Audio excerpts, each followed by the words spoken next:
everybody. Happy Saturday. Welcome to post-match coverage for Detroit City's both men and women here for the Majors Detroit and Channel 451. It's currently standing in my kitchen just taking in what I had witnessed for the men.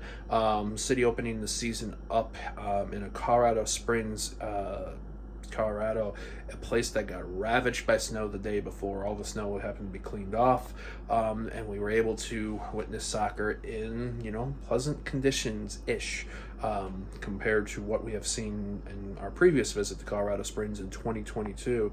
City rolled out the 4-2-3-1 formation. Nate Steinwasser in goal.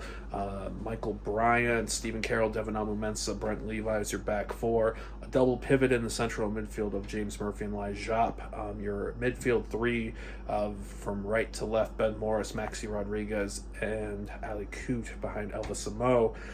Colorado Springs kind of went at City early on in the first 5 or so minutes, but then City started to get into their rhythm, you're really starting to see some really improvements in attacking play, people moving around, ball movement, off the field runs. Maxi Rodriguez is looking really good in a higher position onto the field, and that movement led up to team play setting up. Elvis Amo for his first goal, 1-0 to Rouge, which was the score at halftime. Colorado Springs started getting into the game. They won a foul a couple minutes into the second half, which led to a set piece, and kind of just like one of those things you see in the training. Ball goes in, 1-1. However, switchbacks lost a man, Koa Santos getting his second yellow and being sent off, so that meant Detroit City had the ball for the rest of plenty of the game. Switchbacks had a couple of moments on the break, but couldn't take advantage of the moments when they had them, which were more than City, it seemed like. The 77th minute, Les Rouges made 2 subs. First one was Connor Rutz coming on for James Murphy in the central midfield, and Reese Williams coming on the right wing side to take over for Ben Morris.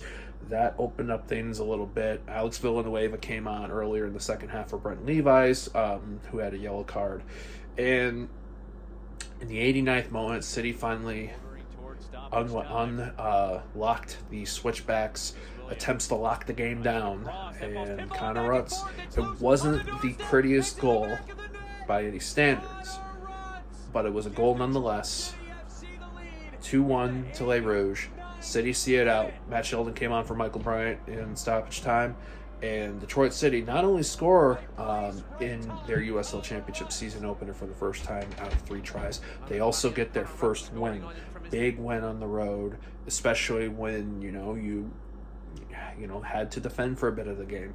You gave up a goal and the game was equalized. You had to get something out of this. Could they break a team down with a man advantage? There was a lot of things I liked from this performance tonight. There are some things they obviously need to work on. Transition defense, shutting down effective players. I mean, Nate Steinwasser did have to make a couple big saves or get himself in the right place at the right time to throw off attackers for Colorado Springs. But at the end of the day, the intent was there for Les Rouges. Great sign, especially to go into the home opener next week, which is against Loudoun United. Loudoun had their second game of the season earlier today against North Carolina FC at Sager Field. 3-1 winners there. But this is a game where if Detroit City seems to show a little bit of that swagger that they showed in today's match, kind of, riling people up and so forth, then I think this is a really good matchup for us. We'll see how it goes. That match is 4 o'clock in the afternoon next Saturday at Keyworth Stadium. Bundle up. It looks like the conditions are going to be typical for a home opener in March. Real quick note, the women took on the Cincinnati Sirens, the second match between the two sides this year in Cincinnati. Les Rouges won the first one 4-2.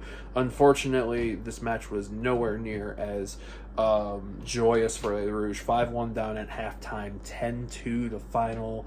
Didn't really see any of the highlights, so what I'm going to do for that one is just leave the thoughts on the match to the Tunnel Talk crew when they gather later on this coming week. But tough loss, their second loss of this season for Danny Evans' side.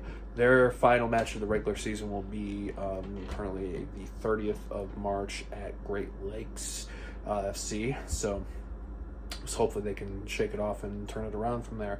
But plenty of reasons, though, to be happy otherwise for Les Rouges. You know, I know there were 3 watch parties tonight that were there.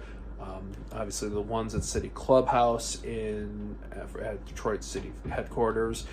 There was New Dodge Lounge in Hamtramck, which was the spot for NGS's watch party.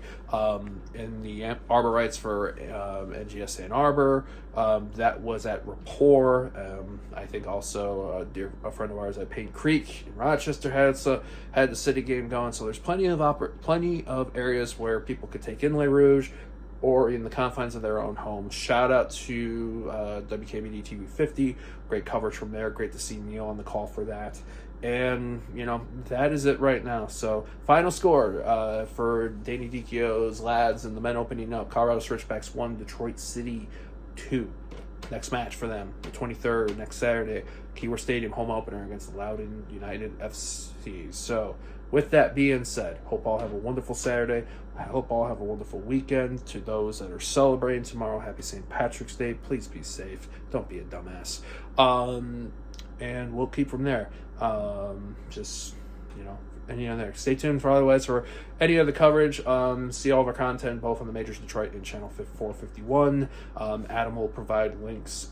You'll see the links at the very end of ways to check out both. So with that said, good night, everybody. We go motherfucking onward.